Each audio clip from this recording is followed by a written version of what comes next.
When Alara placed the warm cup of coffee and the last slice of apple pie before the stranger whose eyes held the chill of the rain-soaked night, she simply acted from a place of instinctual kindness, a quiet defiance against the harshness of a world that had given her little. She covered his small bill with the few crumpled dollars from her own tips, money she desperately needed for her own overdue rent, unaware that her simple, selfless gesture would echo across the city's most formidable canyons of wealth and power. She had no way of knowing that this unassuming man was Julian Croft, a reclusive billionaire phantom, and that this single act of unrewarded decency would lead to an invitation meant as a cruel joke, a summons to a glittering world of unimaginable opulence where she, a humble waitress, was destined to arrive and shock every soul who dared to underestimate the profound, unassailable value of a good heart. Before I continue the story, please subscribe. I need to reach 1,000 subscribers so I can keep bringing you stories like this every day.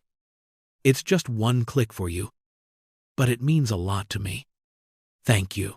The bell above the door of the 24-hour diner chimed a tinny, forlorn note, announcing another gust of wind and rain that seemed to carry the city's collective sorrow. Alara barely noticed. She moved with an economy of motion born from years of long shifts and tired feet, her mind a careful ledger of table numbers and unpaid bills. The man had been sitting in the corner booth for nearly 3 hours, nursing a single coffee that had long gone cold. He wore a simple, frayed coat that looked as weary as his gaze, and when he'd finally ordered the pie, his voice was a low rustle, like dry leaves skittering across pavement.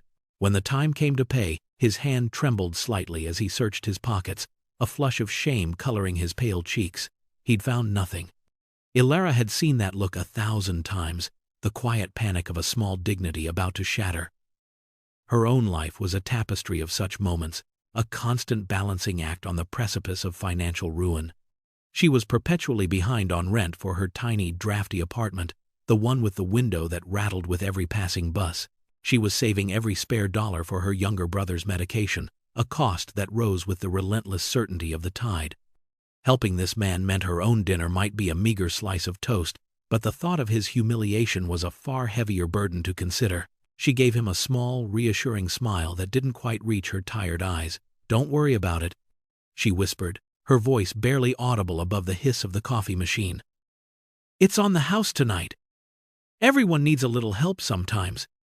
She took the bill and walked to the register, discreetly paying for his small meal with her own tip money, a collection of crumpled singles and quarters that represented 8 hours of her life. He watched her, his expression unreadable, and then, without another word, he stood up and walked out into the unforgiving night, leaving behind nothing but the faint scent of rain and a profound, echoing silence in the corner of the diner.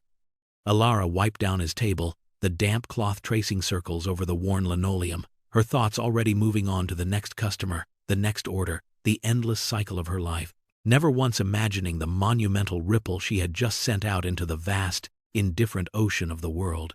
She went home that night, the city lights blurring through the rain-streaked bus window, feeling the familiar ache in her bones, the cold seeping through her thin jacket, yet her heart felt a sliver of warmth, a tiny ember of light she had kindled herself. It was a feeling she cherished more than the few dollars she had given away, a private currency of kindness in a world that dealt only in cash. Julian Croft sat in the back of his chauffeured sedan, the silent, plush interior, a world away from the greasy spoon diner he had just left.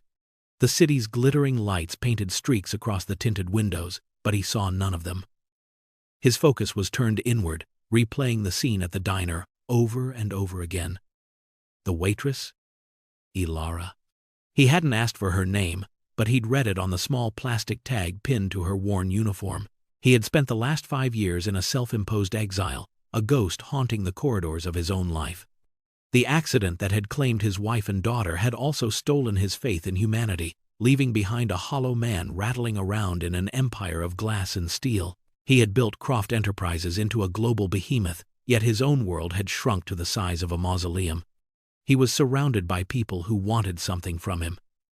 Their smiles, veneers for their ambition, their condolences, calculated investments. He had started conducting these little experiments, dressing in old clothes, visiting the forgotten corners of the city, searching for a single, unvarnished human interaction. He wanted to see if anyone was kind when there was nothing to be gained. Tonight, he had found it. The waitress's quiet act of generosity, a gesture so small yet so profound, had pierced through the thick armor of his cynicism. She had no idea who he was. To her, he was just another unfortunate soul, a piece of urban driftwood.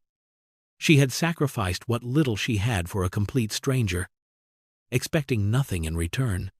He compared her worn-out shoes and tired smile to the polished, predatory grins of his business associates, the ones who would vie for his attention at the upcoming annual Founders Gala. They would wear dresses and suits costing more than she would make in a decade, their laughter echoing in the grand ballroom of his ostentatious estate, a place that had felt more like a tomb than a home for years. He felt a sudden, fierce desire to protect the fragile, beautiful thing he had witnessed tonight, to shield it from the cynical world he inhabited. The warmth of the coffee she had given him, paid for with her own sacrifice, felt like the first real warmth he had experienced in 5 years. It was a warmth that had nothing to do with temperature and everything to do with grace. He knew then that he could not simply let this moment fade into a sentimental memory. It had to mean something more. It had to change something. He just didn't know what yet. The car pulled through the imposing iron gates of his estate. The sprawling mansion lit up like a monument to loneliness. And for the first time in a very long time, Julian Croft felt a flicker of something other than grief, a fragile, tentative spark of hope. The following evening, Julian was in the Lion's Den. The setting was a private club, all dark wood, aged leather, and the hushed, arrogant murmurs of the city's elite. He was meeting with his board of directors, a collection of men whose net worth could rival the GDP of a small nation. Among them was Marcus Thorne, a man whose ambition was as sharp and cold as his tailored suits. Marcus had been circling Julian's empire for years, a patient vulture waiting for a sign of weakness. Julian's recent reclusiveness had been just such a sign. As Julian recounted a sanitized version of his experience at the diner, leaving out the part where he was unable to pay, he framed it as a sociological observation. "I witnessed an act of pure, uncalculated kindness," Julian said. His voice quiet, yet firm, a stark contrast to the boisterous conversation around him. Marcus let out a short, derisive laugh. "Oh, Julian, still the romantic. She probably thought you were a talent scout or a secret shopper. There's always an angle. Nobody is purely kind. Especially not them." The dismissive way he said "them" made Julian's jaw tighten. "You're wrong," Julian stated flatly. The challenge was implicit. Marcus leaned forward, a predatory gleam in his eyes. "Am I? Then prove it. Bring your little diamond in the rough into our world. Invite the waitress to the Founders Gala on Saturday. Let's see how her pure kindness holds up when she's surrounded by actual diamonds. I'll bet you $10 million for your foundation that she either doesn't show up or she spends the entire night trying to get something from you." The other men at the table chuckled, the sound thick with cynicism. It was a cruel, public challenge designed to humiliate both Julian and the anonymous waitress. Julian looked at their smug, knowing faces, the faces of men who understood price but not value. He saw in them a reflection of the very emptiness he was trying to escape, a cold fury, an emotion he hadn't felt in years, solidified in his chest. He would not let them tarnish the one genuine thing he had found. He would not let them win. "You have a bet, Marcus," Julian said, his voice dangerously low. But in his heart, he knew it was a terrible idea. He would be using Ilara, subjecting her to the cruel scrutiny of these people, all to prove a point. Yet, the alternative, letting Marcus's cynical worldview stand unchallenged, felt even worse. He saw it not as a bet, but as a test for Ilara, for his world, and most of all, for himself. He left the club and had his assistant draft the most elaborate, formal invitation imaginable, to be hand-delivered to a 24-hour diner on the city's forgotten East Side. It was a reckless, impulsive act. A collision of two worlds set in motion by a dare. A joke that had the weight of a life-changing prophecy. The invitation arrived at the diner during the chaotic lunch rush. A courier in a crisp, formal uniform that was utterly out of place amidst the smell of grease and burnt coffee, asked for Ilara by name. Her co-workers, a motley crew of jaded lifers, watched with open curiosity as she wiped her hands on her apron and accepted the impossibly thick, cream-colored envelope. The wax seal was embossed with a C, intricate and ornate. She broke the seal with a trembling finger, her heart beginning to pound with a strange mixture of fear and excitement. Inside, the heavy cardstock was engraved with swirling gold calligraphy. It was an invitation to the annual Founders' Gala at the Croft Estate, a place that was the stuff of local legend, a castle of modern myth. Her name was written in the center, Ms. Ilara Vance. She read the words over and over, but they refused to make sense. It had to be a mistake, a cruel prank. Her manager, a portly man named Sal, peered over her shoulder and let out a hearty laugh. "The Croft Gala? What, did you win the lottery, kid?" he boomed, slapping her on the back. The other waitresses snickered. "Maybe she's got a secret admirer," one of them teased, wiggling her eyebrows. Ilara's face burned with embarrassment.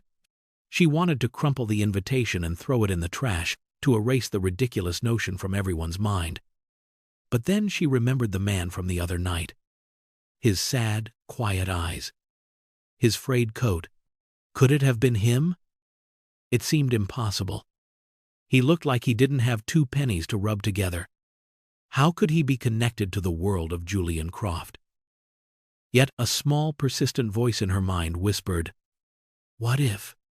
What if it wasn't a joke?" The invitation felt real. The paper was too fine, the ink too rich.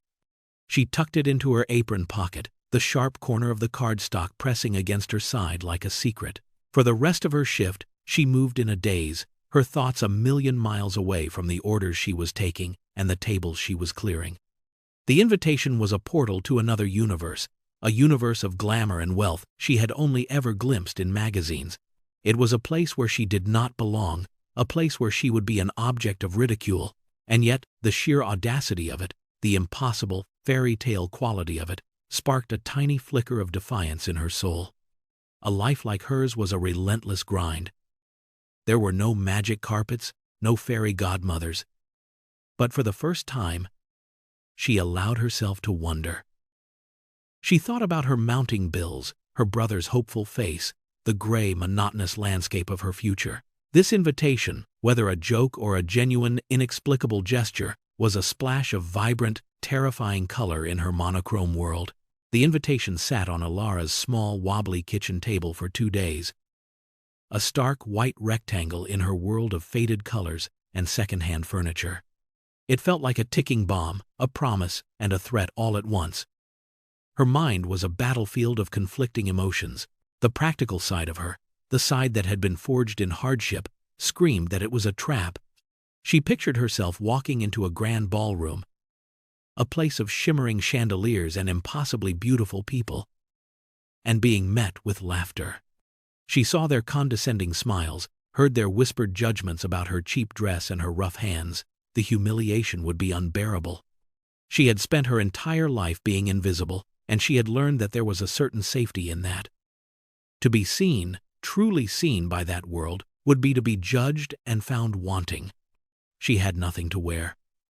The only formal dress she owned was a dated bridesmaid's dress from her cousin's wedding 5 years ago. A polyester monstrosity in a shade of peach that did her no favors. The thought of appearing in that dress at the Croft estate was so mortifying it made her feel physically ill. She couldn't afford a new dress, not even a cheap one from a department store. Every dollar was allocated, stretched to its breaking point. A dress was a luxury she couldn't even dream of. And what would she even say to these people? Her life was about bus schedules and the price of milk. Theirs was about stock portfolios and summer homes in the Hamptons. They were a different species entirely. She picked up the invitation for the 10th time, the heavy cardstock feeling alien in her work-worn hands. She should throw it away. She should forget this whole insane episode and go back to her life. Her predictable, manageable, difficult life. It was safer here, in the quiet shadows of the world. Yet, another part of her, a smaller, more hopeful part she thought had died long ago. Argued back. When was the last time she had done something just for herself? Something unexpected, something brave? Her life was a closed loop of work and worry, a service to others, to her brother, to the endless stream of customers at the diner. This invitation was a crack in the wall of her routine, a sliver of light from an unknown world. What if the man with the sad eyes had been genuine? What if his intention wasn't to mock her, but to thank her? The memory of his gaze, the profound loneliness she had seen in it, resonated with a part of her own hidden sorrow. Maybe, just maybe, this wasn't about her being a joke to them, but about her being a sign of hope to him. The thought was as terrifying as it was exhilarating. It suggested a world where kindness was seen and rewarded, a world that operated on principles other than power and money. It was a foolish, childish thought, but it refused to be silenced. The day of the gala arrived, and Ilara was still a tempest of indecision. She woke up before dawn, her mind racing. The invitation lay on her nightstand, seeming to glow in the pre-dawn gloom. She went to work, her movements automatic, her mind 1,000 miles away. During her break, instead of eating, she walked aimlessly through the city streets. Her path led her past a small, cluttered thrift store, a place she usually frequented for practical things like winter coats or sturdy shoes. In the window, however, was a dress. It was simple, elegant, and a deep, midnight blue. It had long sleeves, a modest neckline, and a classic A-line skirt. It was understated and timeless. It looked like it belonged to another era, an era of quiet dignity and grace. It was nothing like the flamboyant, jewel-encrusted gowns she imagined the other women would be wearing. It was a dress for a wallflower, for someone who wanted to observe rather than be observed. It was perfect. On a whim, she went inside. The dress was her size. It cost $20. $20 was her grocery money for the next week. It was an unjustifiable expense, an act of pure folly. She bought it anyway. The decision was made not with logic, but with a sudden, inexplicable surge of courage. She decided she would go not for the mysterious man, not for the spectacle, but for herself. She would go to prove that she was not afraid. She would walk into that glittering world for one night, not as a beggar or a charity case, but as a woman who had been invited. She would hold her head high, and if they laughed, she would let them laugh. Their judgment could not break her, because her worth was not determined by their standards. It was forged in her own resilience, her own quiet integrity. That evening, she got ready in her small, cramped bathroom. The dress fit as if it were made for her. She did her hair in a simple, elegant bun. She wore no jewelry, save for a pair of small, imitation pearl earrings her mother had given her. Looking at her reflection in the cracked mirror, she saw not just a waitress, but a woman of quiet strength. She was terrified, her stomach churning with anxiety, but she was also filled with a strange sense of calm.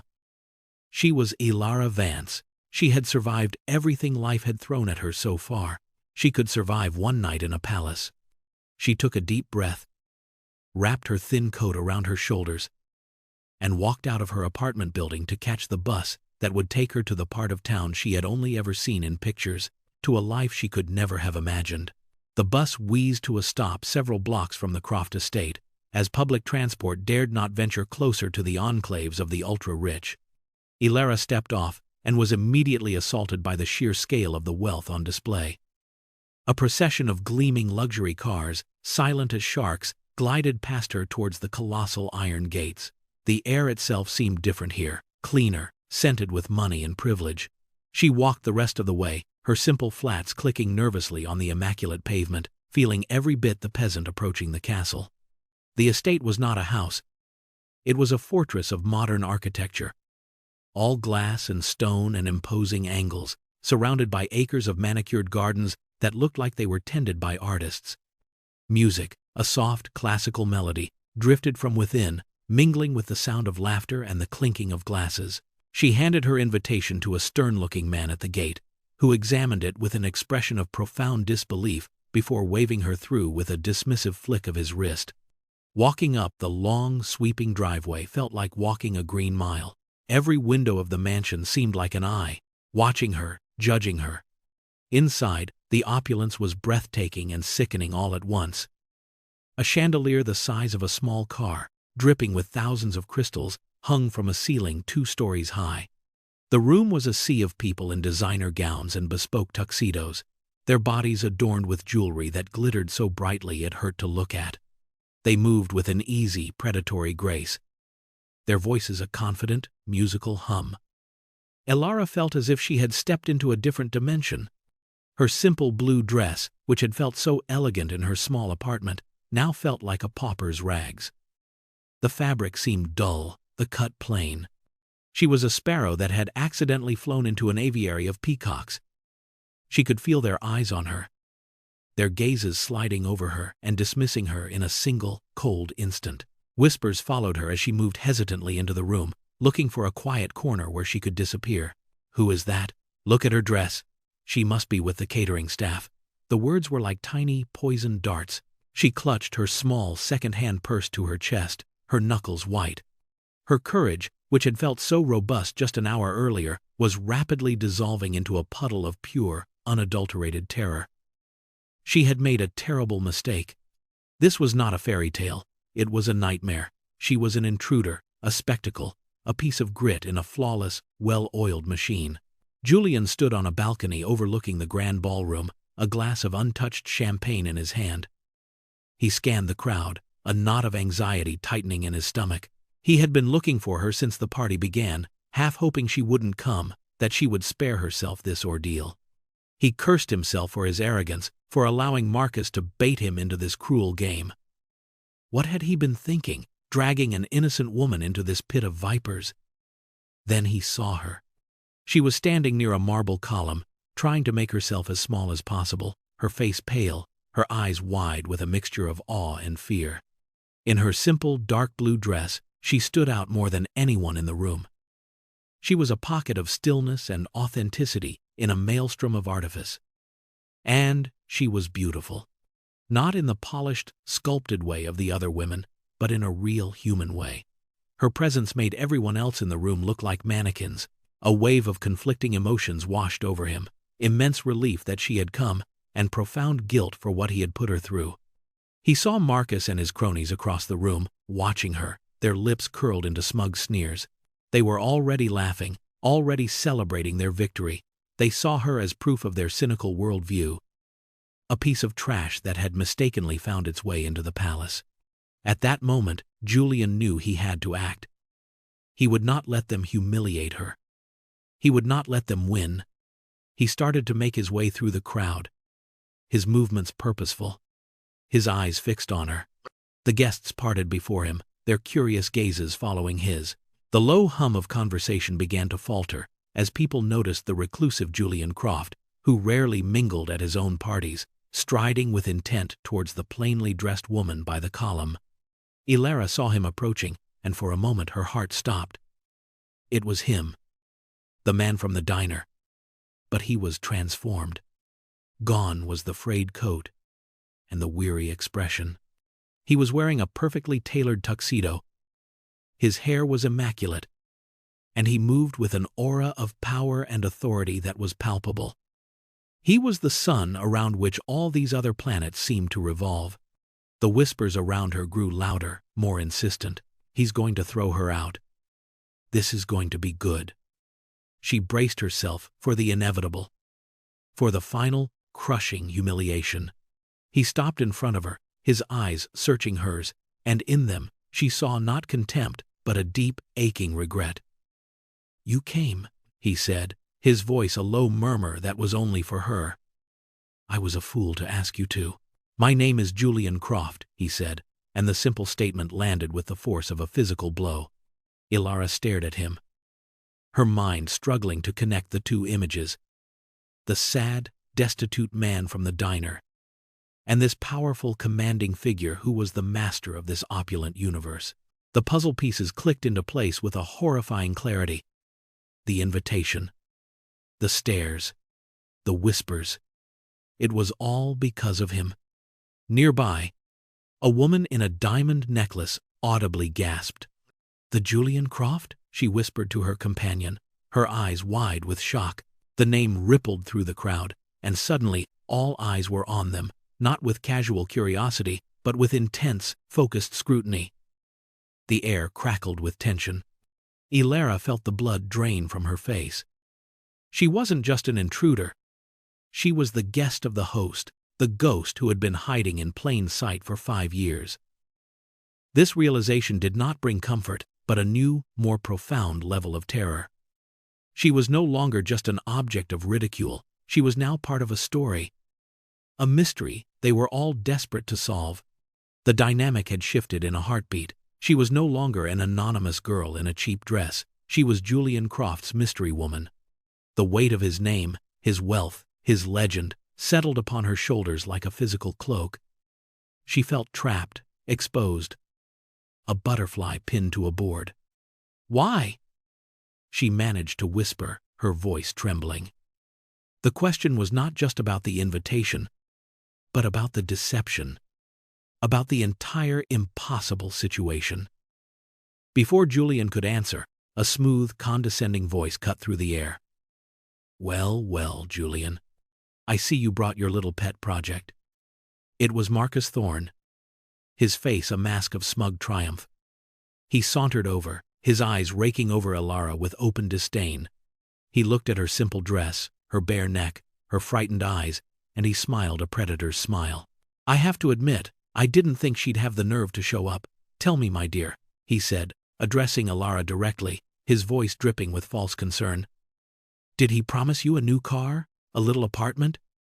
Don't be shy. We're all friends here. We all know how these things work." The insult was blatant, designed to strip her of any remaining dignity, to paint her as a gold digger, a common opportunist. It was a public execution of her character. And the crowd, silent and watchful, was the jury. Ilara felt a surge of hot shame, but also a flicker of defiance. She lifted her chin, meeting his cruel gaze, even though her heart was hammering against her ribs like a trapped bird. She would not let this man break her. For 5 years, Julian had been a passive observer of his own life, a man numbed by grief. But as Marcus's vile words hung in the air, something within him snapped. A forgotten, dormant volcano of rage erupted, hot and cleansing. He stepped slightly in front of Ilara, a protective gesture that was as instinctive as breathing. He turned to face Marcus, and the look in his eyes made the smug smile falter on Marcus's face. The entire ballroom had gone silent. The music had stopped.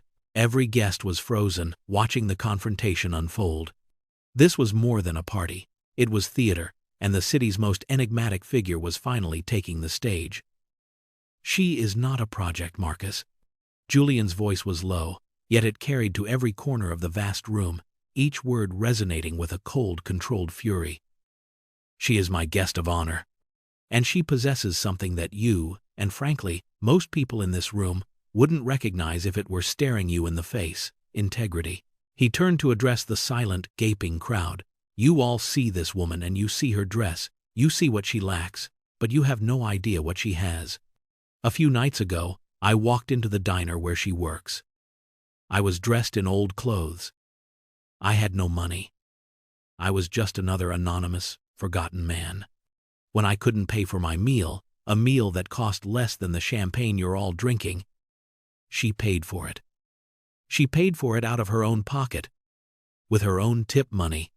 She did it without question, without judgment, and without expecting a single thing in return." He paused, letting the story sink in. The expressions on the faces of his guests shifted from smug curiosity to shock and a dawning sense of shame. "That small act of kindness," Julian continued, his voice growing stronger, more passionate, "was the most valuable transaction I have been a part of in years. It was a gift, freely given, in a world where everything has a price tag. You all look at her and see poverty. I look at her and I see true wealth. So, yes, Marcus, I brought her here. I brought her here to remind myself, and all of you, what it means to be human. She is here tonight as a testament to the fact that goodness exists, even in the darkest corners, and she is worth more than every single person in this room combined. The silence that followed was absolute, a profound, echoing void where the cheap whispers and cynical laughter had been. Julian had not just defended Ilara, he had indicted them all. In the stunning silence that followed his declaration, Julian turned his back on Marcus and the stunned crowd. He looked at Ilara, whose eyes were shining with unshed tears. He saw not pity in her gaze, but understanding. He offered her his hand. "May I have this dance?" he asked softly, his voice for her alone. She hesitated for a fraction of a second, then placed her small, trembling hand in his. He led her to the center of the vast, empty dance floor. As if on cue, the orchestra began to play again, a slow, hauntingly beautiful waltz. All eyes were on them as they began to move, two solitary figures in a sea of judgment. At first, their movements were stiff, awkward. Ilara had never waltzed in her life, and Julian hadn't danced in 5 years. But then, something shifted. He looked down at her, into her clear, honest eyes, and the rest of the world faded away. There was no opulent ballroom, no gaping crowd, just the two of them, held together by a strange and beautiful circumstance. She followed his lead, her body slowly relaxing into the rhythm of the music. The simple blue dress swirled around her ankles. In that moment, it was the most beautiful gown in the world. They were no longer the billionaire and the waitress. They were just a man and a woman, finding a moment of grace in an unlikely place. "Why did you really invite me?" she asked again, her voice a near whisper. This time, the question was different. It was not an accusation, but a genuine search for understanding. Julian looked away for a moment, towards the ghosts of his past that always lingered in this house. "Because I was dying," he confessed, the words raw and honest. "Not in my body, but in my soul. I had forgotten that there was any light left in the world. And then you showed me a flicker of it. I think I needed to see if it was real. I'm sorry. It was a selfish thing to do. It was the bravest thing anyone has ever done for me," she replied. And her simple, heartfelt sincerity was a balm to his wounded spirit. They danced on, a silent conversation passing between them, a conversation of shared loneliness and a newfound, fragile hope. The crowd watched, their expressions unreadable, but the tenor of the room had changed. The mockery was gone, replaced by a grudging, astonished respect. They were witnessing something real, something that could not be bought or sold, and it was a language many of them had long forgotten how to speak. After the dance ended, met with a strange, hesitant applause, Julian led Ilara away from the prying eyes of the ballroom. He guided her through a set of French doors onto a secluded stone balcony. The cool night air was a welcome relief from the stuffy opulence of the party. Below them, the meticulously designed gardens stretched out like a dark, velvet carpet, illuminated by strategically placed lights. The city glittered in the distance, a cold and beautiful constellation of human ambition. They stood in silence for a moment, listening to the muffled sounds of the orchestra. The weather had turned clear, the earlier rain having washed the sky clean, leaving behind a canopy of brilliant, distant stars.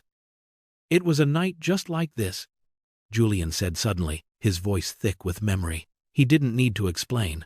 Ilara could feel the weight of his unspoken grief. The roads were wet. A drunk driver ran a red light. It was all over in an instant. He spoke of his wife, Amelia, and their daughter, Lily, who was only 7. He described their laughter, the way Lily would hide in the garden, the scent of Amelia's favorite flowers, the white roses that still grew in abundance on the estate.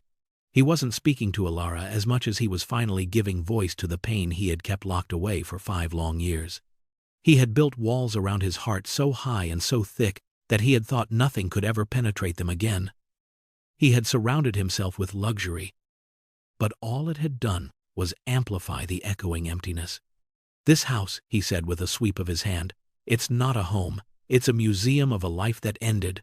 I walk these halls, and all I see are ghosts." He had lost faith not just in people, but in the very concept of a benevolent universe. His cynicism was a shield, a way to keep the world at arm's length so it could never hurt him again. Ilara listened, her heart aching for him. She didn't offer empty platitudes or cheap condolences. She simply stood beside him, a quiet, solid presence in his storm of memory, and her silent empathy was more comforting than any words could ever be. She understood loss. She understood what it was to live with a hole in your heart. Ilera felt the chill of the night air on her bare arms, a stark contrast to the warmth of Julian's confession. His vulnerability was a bridge, and she found herself compelled to cross it.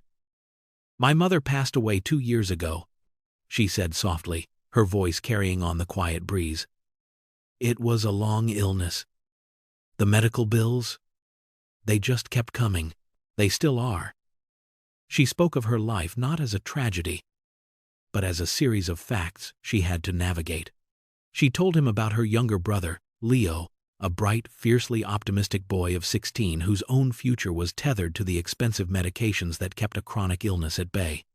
"He wants to be an architect," she said, a small, proud smile touching her lips for the first time that night.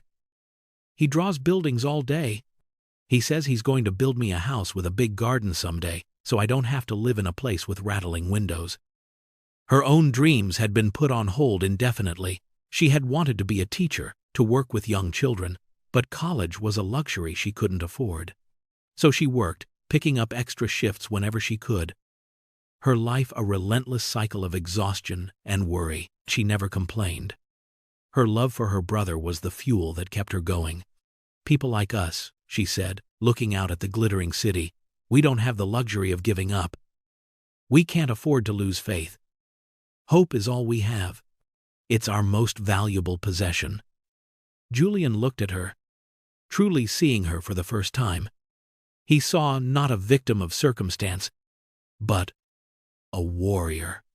Her quiet dignity was a suit of armor, her resilience a formidable weapon. She faced hardships every single day that his immense wealth had completely insulated him from, and she did it with a grace and a strength that humbled him to his core.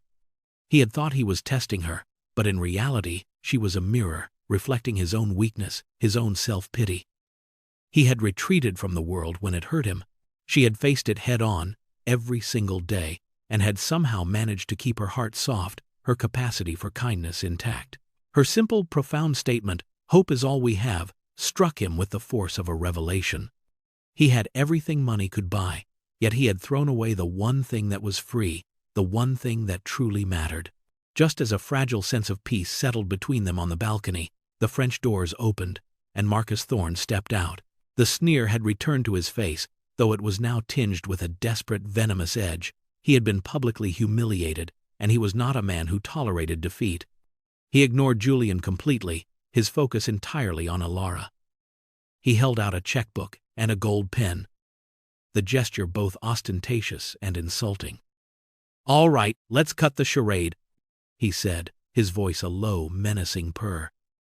"Everyone has a price. Name yours. I'll write you a check right now for $50,000. You walk away, disappear from his life, and save yourself from getting in any deeper. It's more money than you'll see in 10 years of slinging hash." The offer was a direct assault on her integrity, a final, cynical attempt to prove his point that everything and everyone could be bought. He saw her as nothing more than a commodity. Julian started to step forward, his fists clenching, but Ilera put a gentle hand on his arm, stopping him. She looked at Marcus, her expression calm, her eyes clear and steady. There was no fear in them now, only a quiet, profound pity. "You think money is the most powerful thing in the world, don't you?" she said, her voice soft but unwavering. "You think it can buy anything, but it can't buy respect, it can't buy dignity, and it can't buy a clear conscience. I don't want your money, Mr. Thorne. It's worthless to me." She then looked at the checkbook in his hand. "My self-respect isn't for sale. Not for 50,000, not for 50 million. Marcus was momentarily speechless. He had expected her to negotiate, to be tempted, to show some flicker of greed. Her absolute, unequivocal refusal was something his transactional worldview simply could not compute. She had rendered his only weapon, his wealth, completely powerless. With a final withering look of contempt, she turned her back on him. "I think I'd like to go home now," she said to Julian, her voice filled with a weary resolve. She had proven her point not with shouting or anger, but with the unshakable force of her own character. She had walked into the lion's den and had emerged not only unscathed but victorious. Having shown the lion that its teeth had no power over her, a new fire burned in Julian's eyes. He had witnessed her courage, her unassailable integrity, and it had ignited a purpose in him he hadn't felt since before the accident. He left Alara for a moment with a reassuring look, strode back into the ballroom, and walked directly onto the small stage where the orchestra was playing. He held up a hand, and the music slowly faded into silence. Once again, every eye in the room was on him. "Your attention, please," he said, his voice amplified by the microphone, clear and strong. "Tonight has been illuminating. It has served as a powerful reminder that we, as custodians of immense wealth and privilege, have a profound responsibility. A responsibility that, I fear, we have been neglecting." He looked directly at Marcus, who stood frozen in the doorway to the balcony, his face pale with fury and humiliation. "We build empires of glass and steel, but we often forget to build bridges of compassion. We measure success in stock points and market caps, but we forget to measure our worth in the lives we touch." He then looked towards Alara, who was now standing just inside the ballroom, watching him with a look of stunned surprise. "Tonight, I was reminded of this by the quiet grace of a woman who has next to nothing, and yet gives everything. Therefore, I am announcing the immediate formation of a new philanthropic organization, the Lily and Amelia Croft Foundation, dedicated to providing aid to those facing medical and financial hardship in our city." A wave of shocked murmurs rippled through the crowd. This was not some token gesture. This was a monumental commitment. "The foundation will be established with an initial endowment of $500 million, Julian announced, and the murmurs turned to gasps. "And I can think of no one better suited to help guide its moral compass, to ensure it serves those who are truly in need with dignity and respect, than Ms. Alara Vance. I am asking her tonight, publicly, to accept a position as a founding member of the board of directors." It was a masterstroke. He was not offering her charity. He was not giving her a handout. He was offering her a position of power, a platform from which her innate compassion and integrity could change thousands of lives. He was valuing her not for what she needed, but for what she had to give. He had turned Marcus's cruel joke on its head, transforming a night of potential humiliation into a moment of profound, world-altering purpose. The gala ended not with a bang, but with a quiet, seismic shift in the social landscape of the city. The guests departed in a state of bewilderment, their minds reeling from what they had witnessed. They had come for a night of frivolous entertainment and had instead been given a stark lesson in morality. As the last of the luxury cars pulled away, a profound quiet settled over the grand estate. Julian bypassed the waiting limousine and led Alara to a simple, understated sedan parked in a private garage. The journey back to her side of the city was made in a comfortable silence. The glittering towers of the financial district slowly gave way to the humble, brick-faced apartment buildings of her neighborhood. The contrast was as stark as ever. But tonight, it felt different. It was no longer a chasm of wealth, but a spectrum of human experience, each with its own value, its own truth. When they arrived in front of her building, its facade looking worn and tired under the faint glow of the streetlights, Julian didn't just pull up to the curb. He parked the car, got out, and walked her to the front door. The gesture was small, but it was filled with a respect and a sense of normalcy that meant more to her than all the opulence of his mansion. "I can't accept your offer," she said softly, turning to him at the doorway. "The foundation. I don't know anything about boards or endowments. I'm just a waitress." Julian smiled, a genuine warm smile that reached his eyes. "I'm not asking for a businesswoman, Alara. I'm asking for a kind person. Your only qualification needs to be your heart. You will be the voice of the people we are trying to help. You will keep us honest." He saw the doubt still lingering in her eyes. "You don't have to decide tonight. Just think about it."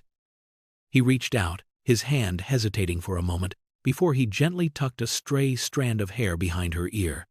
The touch was electric, a simple human connection that transcended the boundaries of their two vastly different worlds. "Thank you," he said, his voice filled with an emotion she couldn't quite name. "For what?" she asked, bewildered. "For showing up," he replied. And she knew he wasn't just talking about the party, he was talking about the diner, he was talking about his life. She watched him walk back to his car and drive away, a solitary vehicle disappearing into the quiet streets, leaving her standing in the doorway between her old life and a future she could never have possibly imagined. The next morning, Ilara woke up feeling as though the entire night had been a bizarre, elaborate dream. But the simple blue dress hanging on the back of her door and the impossibly formal invitation still sitting on her kitchen table were proof that it had been real. She went to work at the diner, and the familiar sights and smells were both comforting and jarring. Everything was the same, yet everything was different. Around noon, a special courier arrived, this time not with an invitation, but with a thick, legal-looking envelope. Her hands trembled as she opened it. Inside were not contracts or checks, but medical documents. They were papers from the country's leading specialist in Leo's condition, offering a full consultation and outlining a new experimental treatment plan, with a simple handwritten note at the bottom. The Foundation's first official act. J.C. Tucked behind the papers was another, smaller envelope. In it was a simple single card. "I was wondering," it read, "if you might be free for a cup of coffee sometime. My treat." Tears welled in Ilara's eyes. This was not charity. This was not a grand, empty gesture. This was help. Real and tangible. Delivered with a respect for her dignity. He hadn't just thrown money at her problem. He had found a solution. He had used his power not to impress her, but to genuinely care for her. And the simple invitation for coffee, a gentle callback to the night they met, was the most meaningful part of all. He wasn't asking her to re-enter his world of galas and mansions. He was asking to meet her in hers, on equal footing, bringing their story full circle. In that moment, all her doubts and fears vanished, replaced by a profound sense of clarity. She knew what she had to do. She picked up her phone, her fingers dialing the number on the card, her heart no longer filled with anxiety, but with a quiet, radiant hope. The cycle of her life, the one she thought was endless and unchanging, had been broken. A new chapter was beginning. One she would not just read, but help to write. 1 year later, the Lily and Amelia Croft Foundation was a beacon of hope in the city. It operated not from a cold corporate high-rise, but from a beautifully restored historic building in a modest, accessible neighborhood. Its guiding principle was dignity, ensuring that every person who sought help was treated not as a case file, but as a human being. At the helm of its community outreach was Ilara Vance. She was no longer a waitress, but she had never forgotten where she came from. She moved with a newfound confidence, yet her innate kindness and humility remained her guiding stars. She had a rare gift for connecting with people, for seeing the person behind the problem. Leo, thanks to the new treatment, was thriving, his sketchbook filled with ambitious designs for a future he could now believe in. The rattling window in Ilara's apartment had been replaced, but she had chosen to stay in her small, humble home, a constant reminder of the life she was now working to improve for others. Julian was a changed man. The grief was still a part of him, a quiet undercurrent to his days, but it no longer defined him. The emptiness in his life had been filled with purpose. The ghost had become a man again. He and Ilara were partners in every sense of the word, their bond forged in the crucible of an unlikely encounter, and strengthened by a shared mission. The grand mansion was no longer a mausoleum. Its halls were often filled with the laughter of children from the community programs the foundation sponsored. True wealth, as they had both discovered, is not what you accumulate, but what you give away. The value of a person is not measured by their bank account or the clothes they wear, but by the content of their heart. Remember that a single, small act of kindness, a gesture offered without any thought of reward, can be the spark that ignites a revolution of the soul. It can change a life. It can change a world.